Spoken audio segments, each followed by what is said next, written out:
Thomas Dreiser'in dahi əsəri 20-ci əsrin əvvəlləri Amerika cəmiyyətinin materialist dəyərləri ilə sənətkar ruhunun toqquşmasını təqdim edən naturalist bir şaheserdir.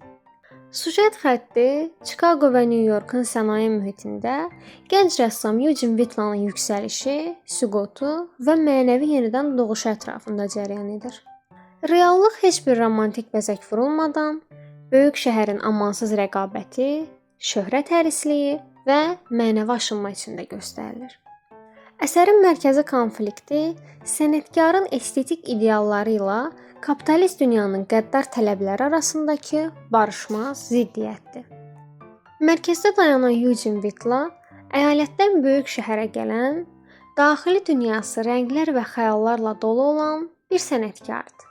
Onun gəlişi Amerika sənət mühitindəki klassik qəlibləri sarsıdır. Eugene həm dahi yaradıcını, həm də ehtiraslarının qulu olan zəif fərdi təmsil edir. O, hissli fabrikləri və həyatın çılpaq reallığını rəsmə köçürərək yenilik dalğası yaradır. Lakin Eugene ideallaşdırılmış qəhrəman deyil. Gözəlliyə həssaslığı ucbatından mənəvi uçurumlara yuvarlanan mürəkkəb xarakterdir. Onun faciəsi sənətdə ucalmaq üçün gücü olsa da, real həyatın etik normaları və ailə məsuliyyəti qarşısında aciz qalmasıdır. Chicago və New York şəhərləri süjetin ən dinamik personajlarıdır. Şəhər insan enerjisini sümürən, zəifləri əzən və güclüləri mənəviyyatdan uzaqlaşdıran nəhəng bir mexanizmdir. Bu mühit Eugene'in sənətini formalaşdırsa da, onu reklam dünyasına çəkərək yaradıcılığını kommersiyalaşdırır. Dreiser'in naturalist dünya görüşündə şəhər fərdi öz iradəsi xaricində dəyişdirən mütləq mühit rolunu oynayır. Eugene'in həyatındakı qadınlarla münasibəti romantik hisslərdən çox bioloji və fizioloji təbiətdən doğan bir zərurətdir. Həyat yoldaşı Angela Blue sadiqliyi təmsil etsə də, nikahları xarakter uyğunsuzluğu səbəbindən zindana çevrilir.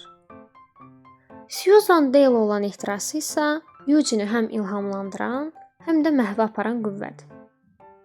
Angela'nın ölümü və sənətkarın sarsıntısı şəxsi xaosun sənətdəki tənəzzüllə paralel getdiyi ən ağır nöqtədir. Süjet sənətkar atelyesi ilə korporativ ofislərin soyuq dünyası arasında kəskin kontrast yaradır.